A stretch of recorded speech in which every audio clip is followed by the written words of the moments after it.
me, the C1 event in Athens was the greatest slalom race of all time. Tony Estanguet and Rico Martica, in pursuit of the Olympic gold medal, basically they raised the bar of canoe slalom. Tony Estanguet and Rico Martica, two outstanding champions at the peak of their powers. Never before in the world of canoeing has a battle between two champions aroused such excitement and interest. The challenge of slalom is bringing everything together. There's the physical aspect, the length of the course, the time it takes, the strength, the power, the endurance you need. But that's not enough if you don't have the technique and the feeling and the timing to negotiate your way through the gates, down the course in the fastest possible time. So it's the balance of the physical and the technical qualities. And I think the most important factor in the big competitions is the mental capacity to manage those two components of the performance.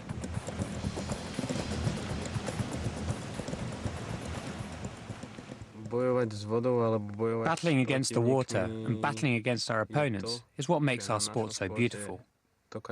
It's not a question of one or the other, but of mastering both of these parameters at the same time.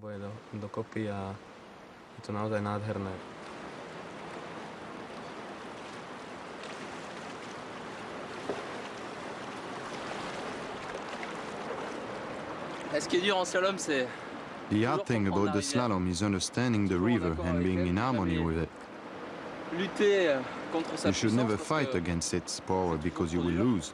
Instead, you need to use the power of the current, which is constantly changing. Every day the water moves in a slightly different way, and you have to keep a close eye on the river and constantly try to find ways to use it to gain speed.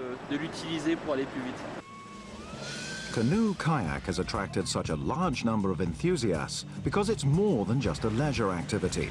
Its appeal comes from both a love of nature and open spaces and from a thrill of speed and power. 5 countries dominate the slalom event in Olympic canoeing and regularly share the medals between them: Germany, the United States, France, the Czech Republic, and Slovakia. Each competitor, or technically each paddler, has to race the slalom course against the clock twice. The 2 times are then added together. Kneeling down in a 4-meter-long canoe that must weigh no more than 10 kilos, the paddler must perform a perfect balancing act.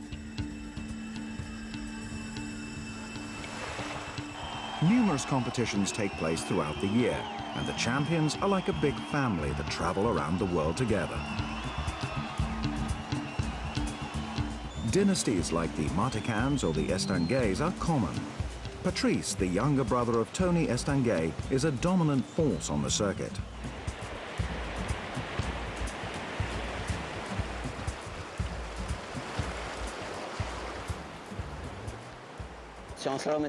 In an international slalom, there are 20 gates to go through, of which about a third, as to say 6, are upriver. The upriver, or forward gates, are red. The downriver, or reverse gates, are green. If you touch one of the poles, you get a 2-second penalty. But if you miss a gate, then it's a 50-second penalty. So in other words, your race is over. I approach the red gate, I line up the pole, go around it and carry on.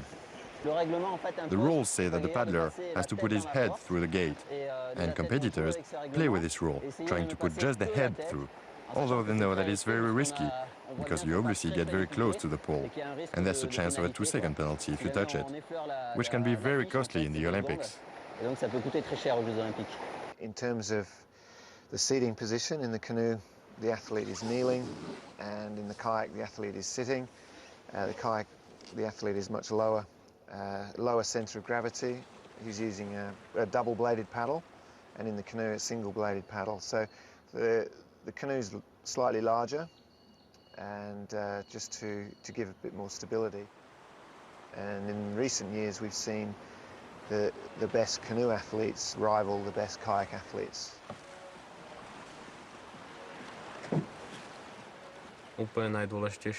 The most important thing for every competitor is to have a canoe that they feel comfortable in.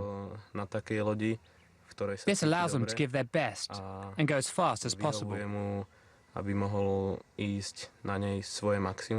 A lot of competitors have different kinds of canoes. Tony and I, for example, don't have the same canoe.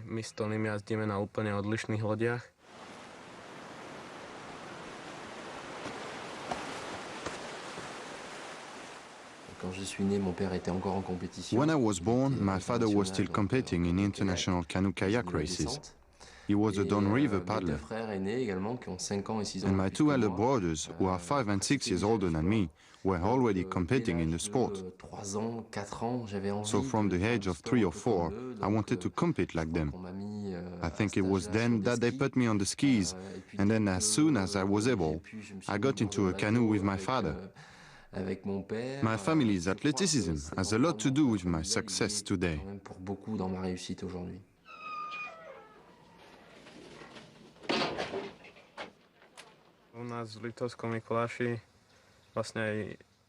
My parents moved to Liptovsky Mikuláš because they'd built one of the first ever artificial courses there. My father also paddled canoes.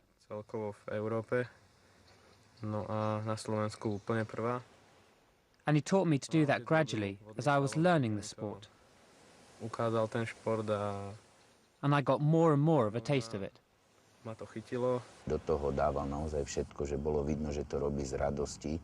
He was totally committed. You could tell he got a kick out of it. I didn't have to push him. I suppose it was me who gave him the bug. After school, when I'd finished my homework, I ran to my canoe. I was quite athletic, but I practiced a lot. In the winter, I regularly played ice hockey. I know it's not the same thing, but I enjoyed it. Once the hockey season was over, I got into whitewater slalom. And bit by bit, I started to concentrate on canoeing.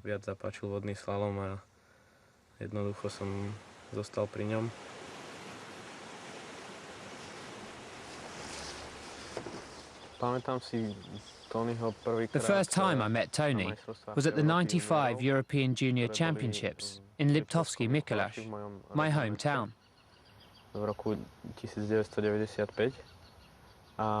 We both took part in this competition, and it went well.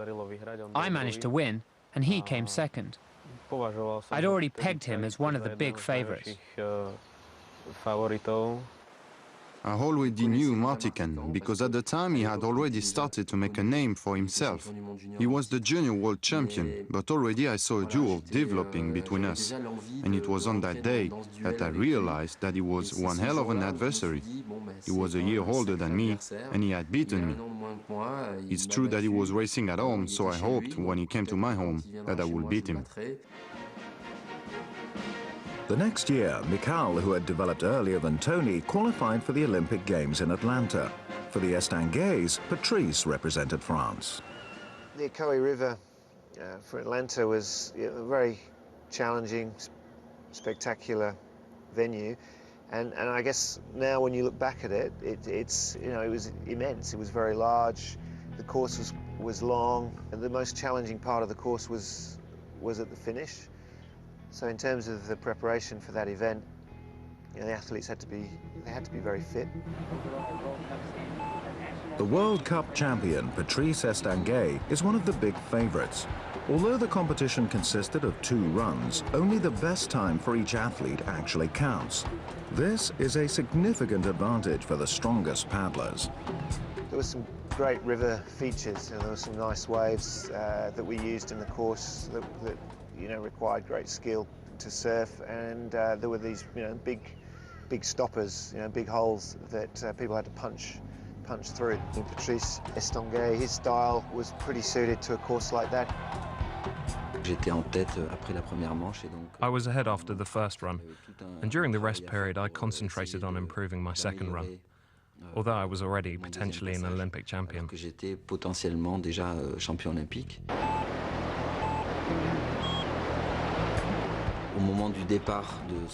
From the moment Martican, this young Slovak, started his run, I could see from the way he used his paddle on the first 10 gates that his technique, his determination, and his race lines were close to perfect.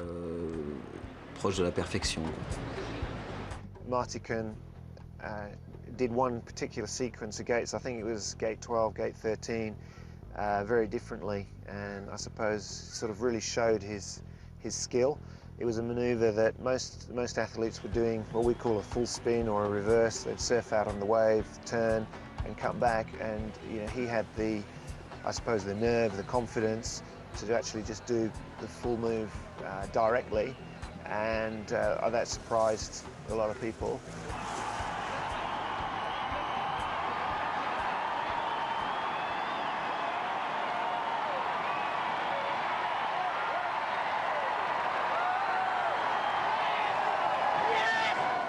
It was exceptional. He was 17 at the time, and I think that really showed his class.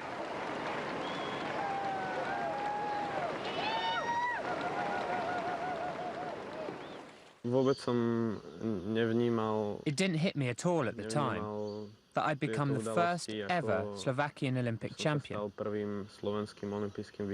and at the age of just 17. The feeling was fantastic. And gold medalist representing Slovakia, Rico Martica.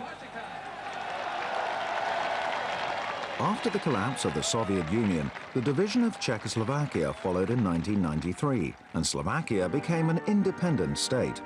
Martican's gold medal was a significant event in the young nation's history.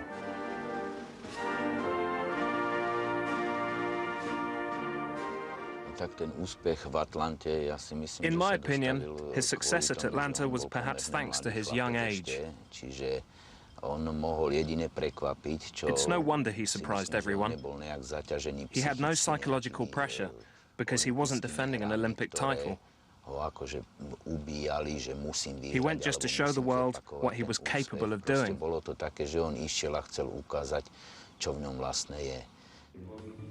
Michal's gold at Atlanta brought him immediate recognition and the admiration of his fellow countrymen. President Kovac presented him with a commemorative medal and a car, together with a driving license. The Slovakian post office even issued a stamp in his honor. It's true that it's easy to get carried away, but fortunately, my father was very focused, and he always made sure that I kept my feet firmly on the ground.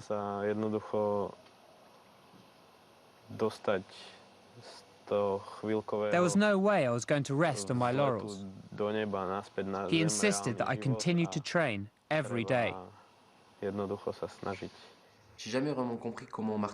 I never really understood how Martican managed to be the Olympic champion at the age of 17. That's really exceptional in a sport where experience counts for a lot. I suppose Martican did start very young, and so he already had many hours of training behind him. The Olympics are not won on luck, and if he became the Olympic champion at 17, it was because he was the best on that day, which can be explained by the amount of work he did to prepare. Ça s'explique surtout par le travail effectué en amont.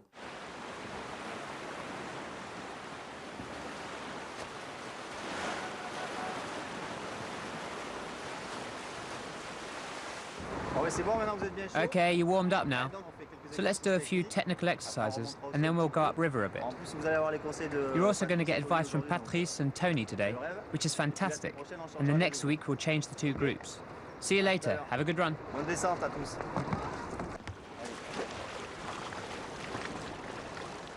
That's not bad. Come on, Barbara, let's go. Left, left, left. Again.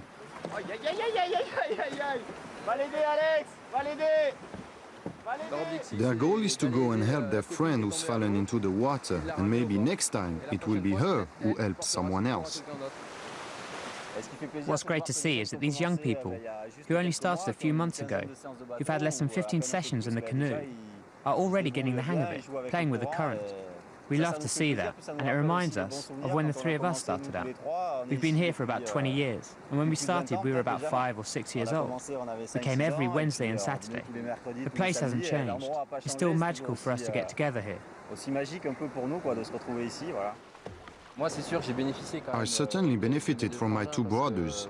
They are much bigger than me after all, and the age difference meant that they passed on to me their equipment, their advice, and they always really helped me and supported me to achieve the highest level.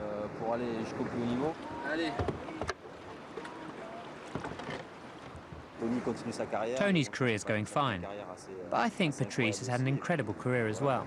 Let's not forget Martican. He's not exactly bad either.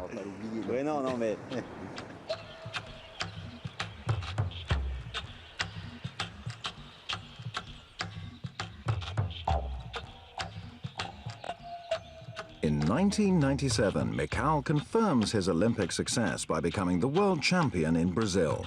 Seeking the best possible conditions, he goes abroad every year for weeks at a time, sometimes to the other side of the world, accompanied by Alexander Slavkovsky, a promising newcomer in the event.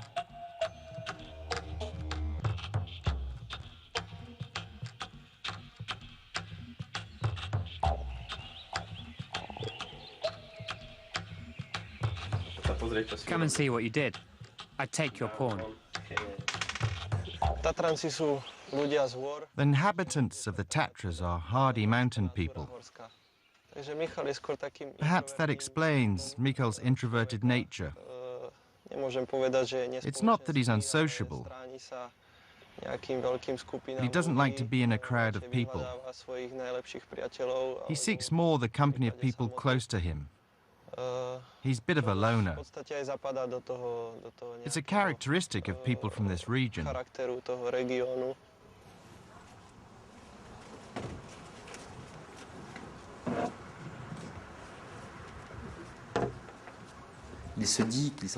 He is said to train a lot alone with his father. There's a lot of mystery surrounding Martican.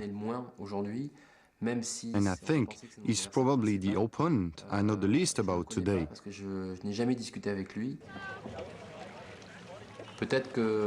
Even if he might be my main rival. I don't know him because I've never had a conversation with him. Maybe one of Michal's faults could be that he's too focused on himself, a little timid, and that means he's not very open.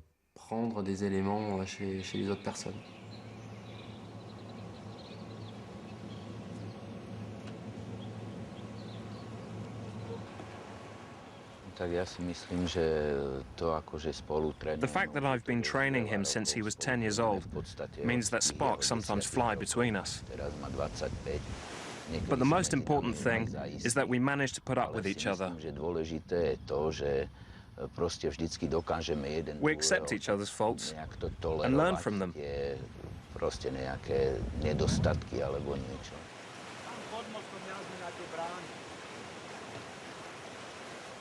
I think Michal's character can also be seen in the way he paddles, and particularly in his training.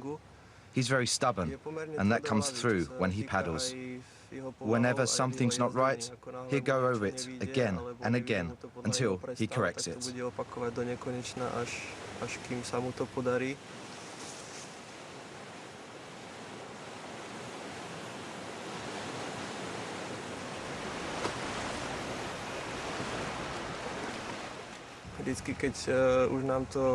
You need to be really concentrated for the slalom.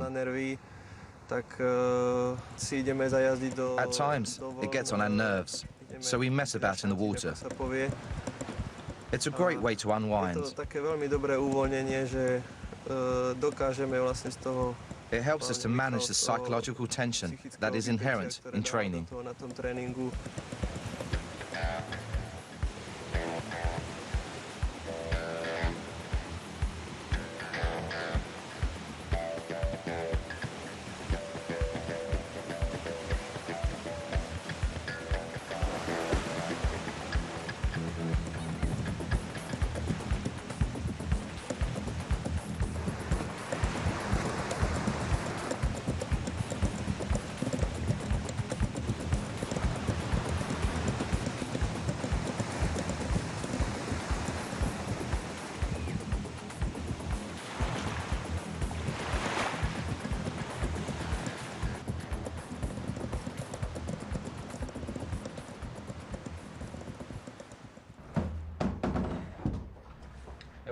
The canoe, the club, yet again.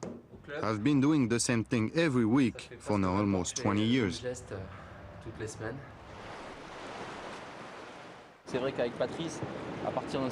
It's true that from a certain level onwards, the competition between us was not always easy to handle, and Aldric was there to put things right and make sure that things were fine between the two of us. So that's when the family situation got back on track.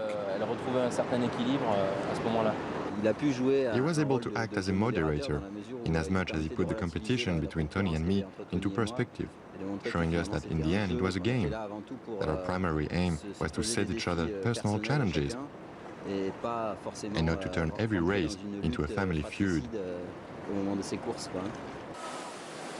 The much-anticipated duel between the two brothers happened in the qualifiers for the French team that would go to the Sydney Olympics. There was only one place left. Only one of the two Estanguet brothers would have the chance to challenge Martica. The other one would stay at home. Above all else, this sport is about confrontation, and we both had to give absolutely everything we had. For me, I knew that if I wanted to go to the games, my only hope was to beat him, which meant perfect navigation. Patrice was the yardstick I measured others by, so to beat him, I really had to paddle to perfection. So, from a psychological point of view, it was very hard to take on board and not very pleasant to live through.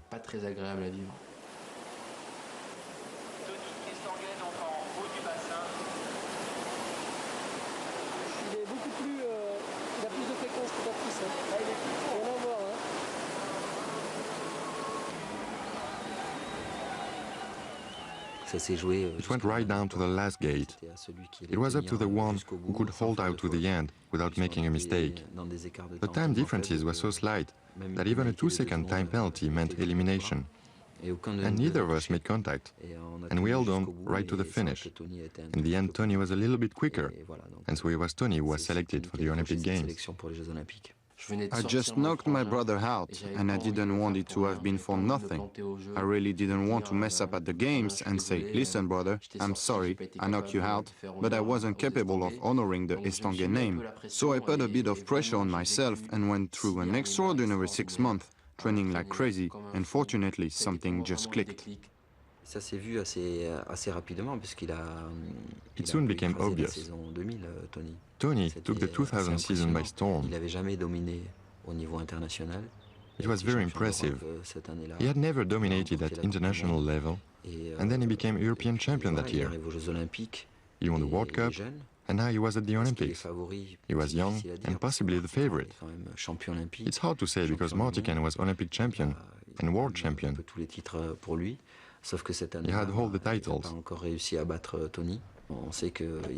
The only thing was that he hadn't yet managed to beat Tony that year. We knew that two great athletes were going to come up against each other.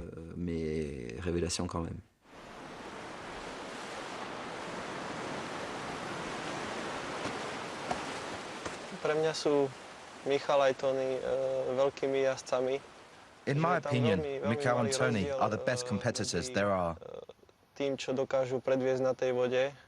There's very little to choose between their performance on the water. Each has his own very different slalom style. They're unique in the world, but their performances are very similar.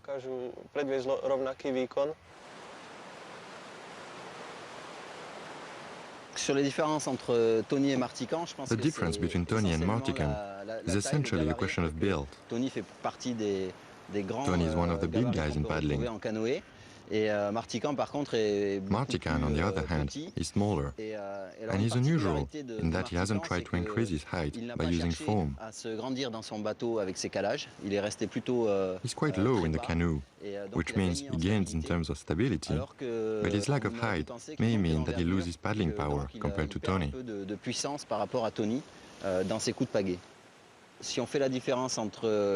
Looking at the differences in paddle strokes between Tony and Martica, I think Tony must go 10 centimeters further forward, which may not seem much, but 10 extra centimeters on every stroke can make a difference at the end.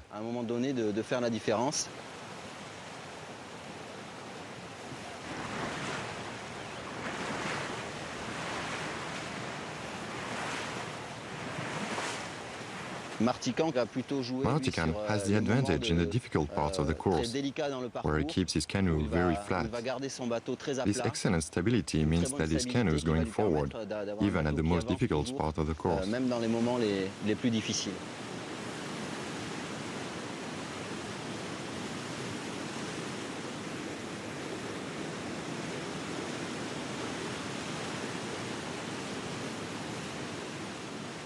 He's in the water, you know, he sits low in the boat and he's always squeezing and stirring and moving and kind of playing with the features, with the water and trying to, he always seems to be trying something new, trying to be more creative.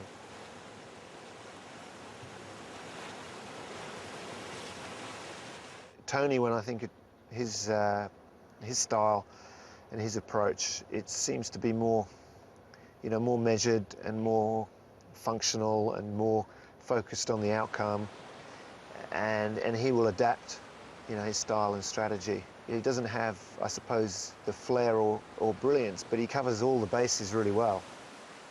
So more individual brilliance from Martican, and I suppose a more complete or a complete structured approach from Tony.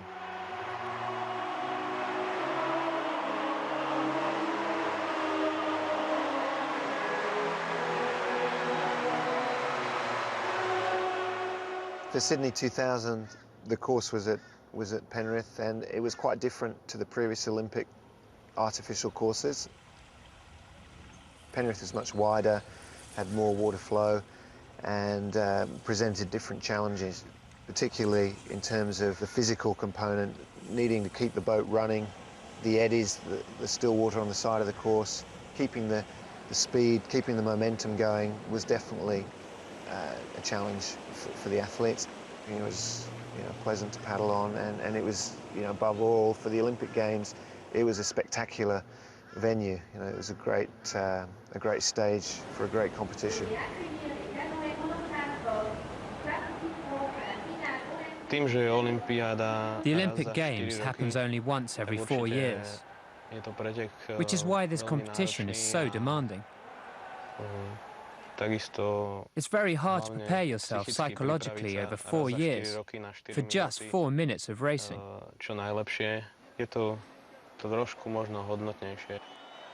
4 minutes for a gold medal. One of the two athletes who have dominated the field from the start will win it. Mikhail and Tony are about to make waves.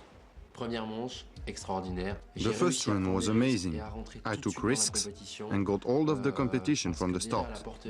I think I was already ahead at the first gate. I was really up for it that day, and I didn't want to let go of a tenth of a second.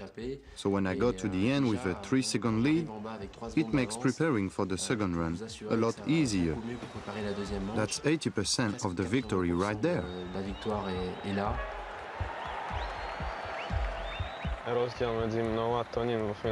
What separated Tony and me in the final was that I wanted to go beyond my capabilities.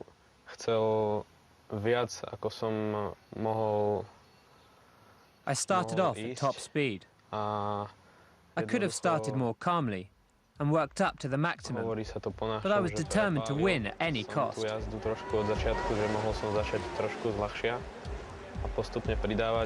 That cost me a few seconds. I touched a gate, the wind was blowing, and I didn't have the time to move out the way. So unfortunately, I was penalised 2 seconds. But this wasn't the first time where I was behind after the first run.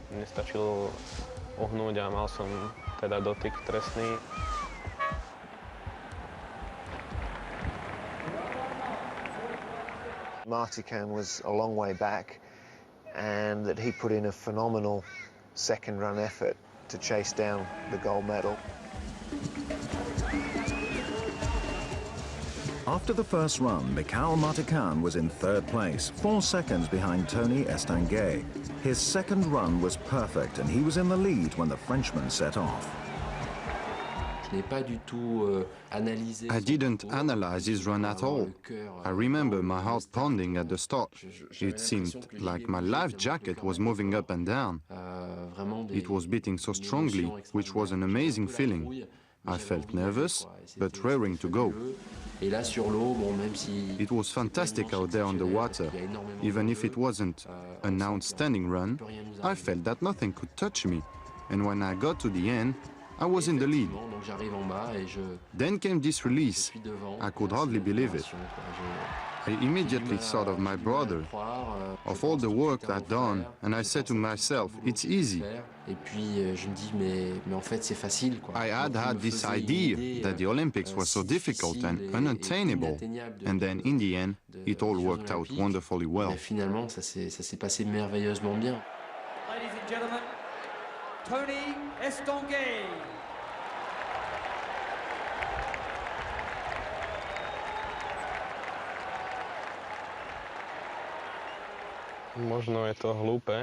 Maybe it's stupid, but I was disappointed. Even after winning an Olympic silver medal, all I could do was congratulate Tony on his magnificent performance.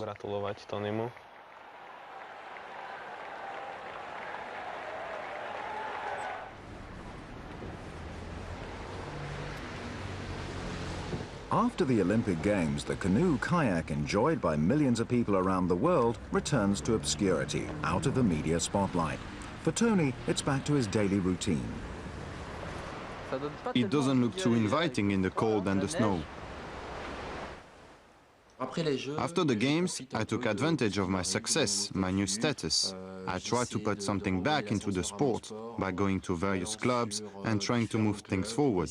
It's true that the Olympic Games can really put a sport into the public eye, but that's very short-lived. We only have a few months to use it, and after that, it's finished. You're forgotten for another 4 years. Today, I don't paddle for titles anymore. I paddle to enjoy myself, and I still end up coming here, even if the weather conditions are hard and there's nothing to win. I'm happy being here, I enjoy myself. It's the start of a new term, and I get to see my friends again. It's a state of mind that allows me to find motivation every day.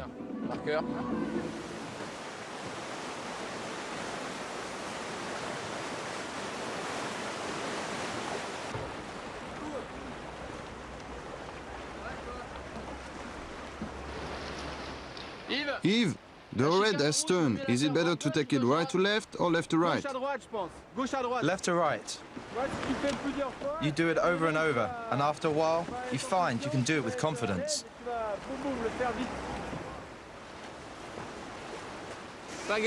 New paddle, new canoe, that's tough. In fact, people expect me to win every day, and it's just not possible. It is sometimes hard to handle because you cannot be strong every day of the year. It's important to have precise objectives, but when people invite the Olympic champion to a competition, they expect a show. They are waiting for something special, so it's not always easy. So, in the World Championships in France in 2002, for example, I was the Frenchman that everyone was watching, and I put a bit too much pressure on myself for that event, and I didn't achieve my goal. In 2002, a week before the World Championships in Bourg-Saint-Maurice, Tony Estanguet broke his right wrist, and Rico Martica won his second world title. It was a serious injury that put him out for several months.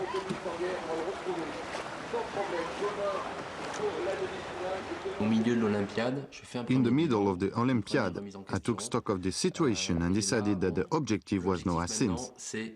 It was obvious that to prepare for Athens, I had to prepare for Augsburg. One of the great duels between Martica and Estanguet would be the 2003 World Championships, and it's the reverse of Sydney in the sense that in Augsburg in 2003, Martican's the one who has the lead. For years, I've been doing good slaloms in Augsburg. It's a very good course, straight, so it suits me. That day, it was difficult because of the position of the gates. But I'm always good at coping with that. Better than the others, because I prefer complex courses to those where you have to do a lot of paddling. On the first run, the Slovakian stunned his opponent, opening up a 6-second lead. Estanguet finished 5th.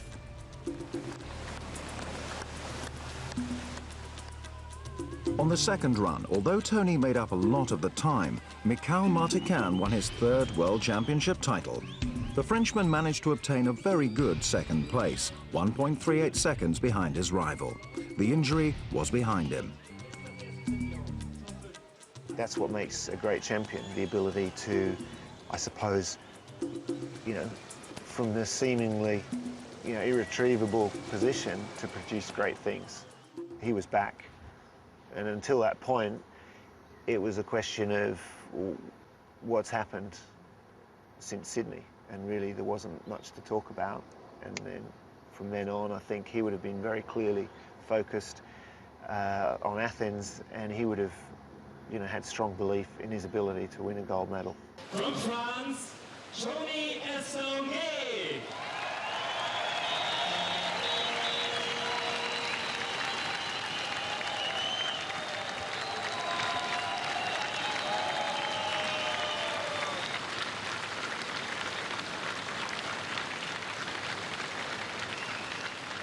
The new world champion, Rico Martica from Slovakia.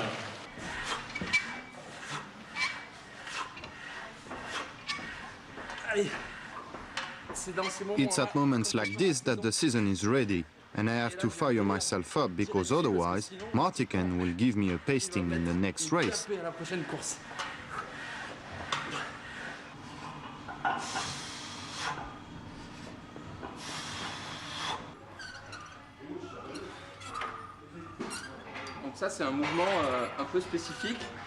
So that's a rather specific movement.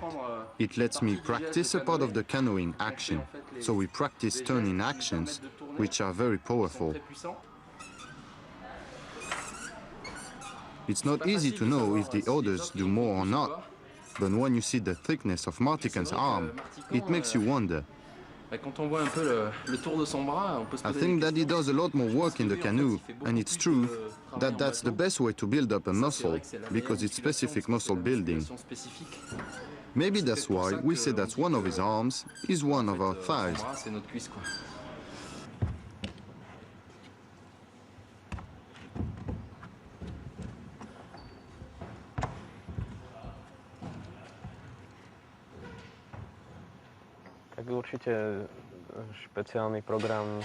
Of course, in winter, I have a weight training program, like most other canoeists.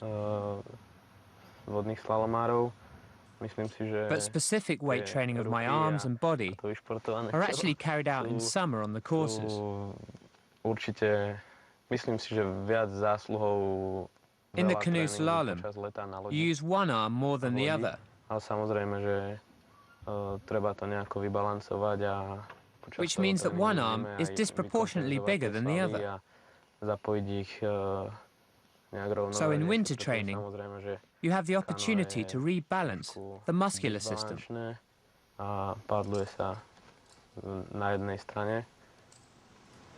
Climbing is a good activity for us. I think you improving better grip, and you need to have strong arms and fingers. I think it's also necessary on the water then, and it's much more fun than in gym. In 2004, I concentrated on preparing myself for the Athens Olympics. Tony won all the competitions that year, but I only had one goal, Athens. I don't think that being world champion several times over helps you to win the games. The fact is, there's only ever been and only ever will be one thing that counts, and that's training.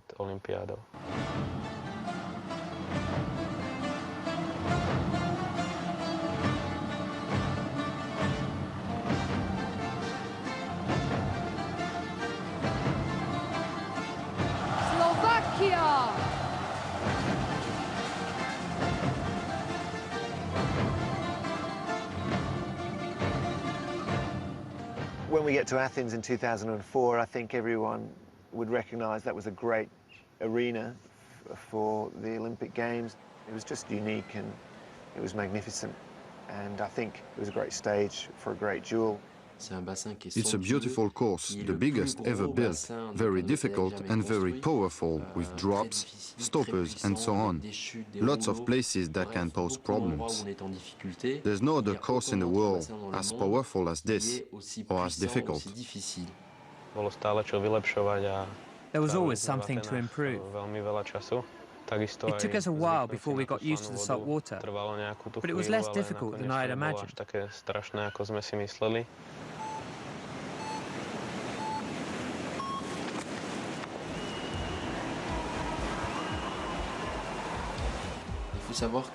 You have to realize that I paddle to the right and Martican paddles to the left. So there are some obstacles where I was at an advantage and other where he was at an advantage. So it was a bit up and down. I would be in front, then he would be in front. No one could have predicted the winner.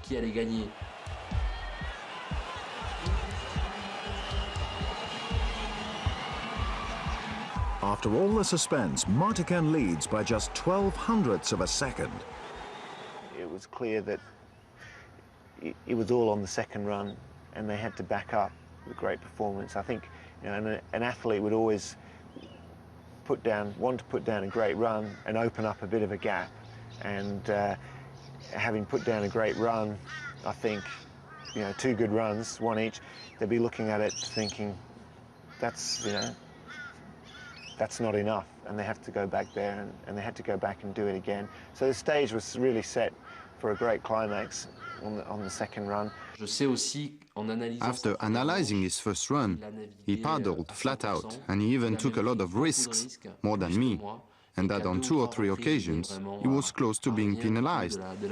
So I decided at that point not to focus too much on him. I could tell he was close to breaking point. And so I decided to follow the same script, i.e. the same aggressive run, but without taking pointless risks. It's a course where you can very easily go out.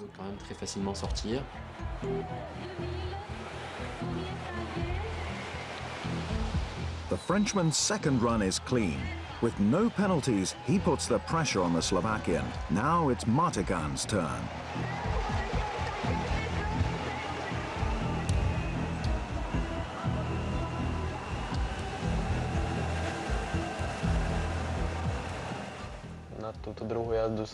During that second run, I tried to remain as concentrated as possible. I really gave everything I had. I passed very close to the poles, a hair's breadth away from the gates.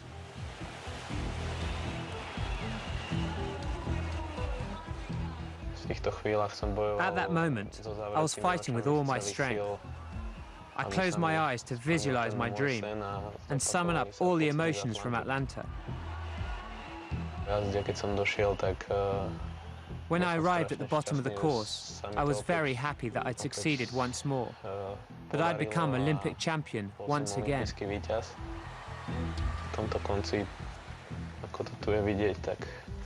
Here, at the end, it was simply wonderful.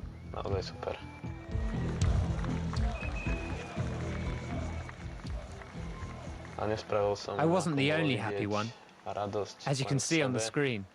I brought joy to the people who were present, to those who were at my home, to my family, and to all the Slovakians. At that moment, I felt very proud. They told me he had gone faster than me. I accepted that fact and congratulated him. I even started to talk to the media as if I was the runner-up. But 5 minutes later, someone came up to me and said, "Okay, there's a penalty against Martican." There was a computer problem, but now we've checked it. There was in fact a penalty, so you're first. Afterwards, when they changed the result and gave me a 2-second penalty at gate 7, I was very surprised. I've seen a lot of slow-motion shots from different angles. And yes, it's true. The pole did move, but it was already moving because of the wind. Personally, I'm convinced I didn't touch it, but it wasn't obvious to see.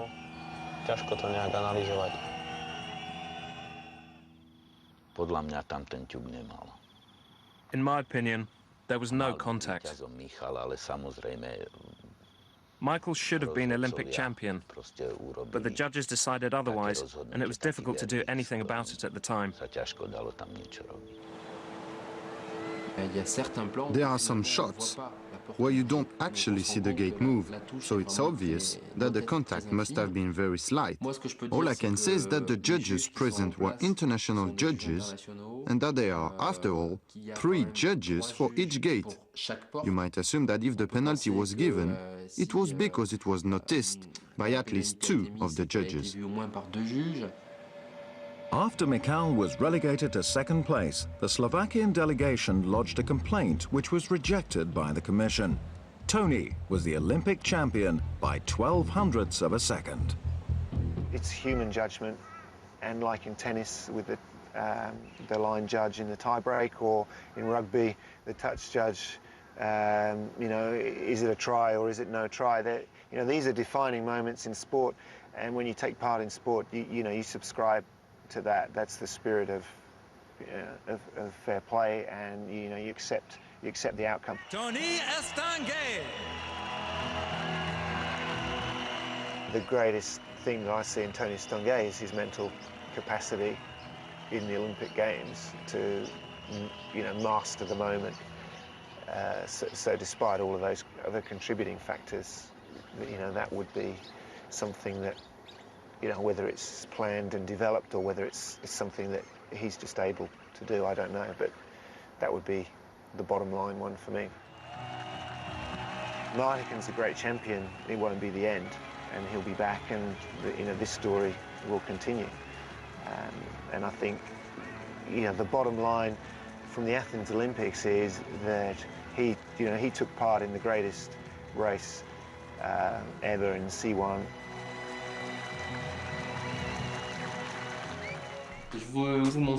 I want to show you a great souvenir from the Athens Games.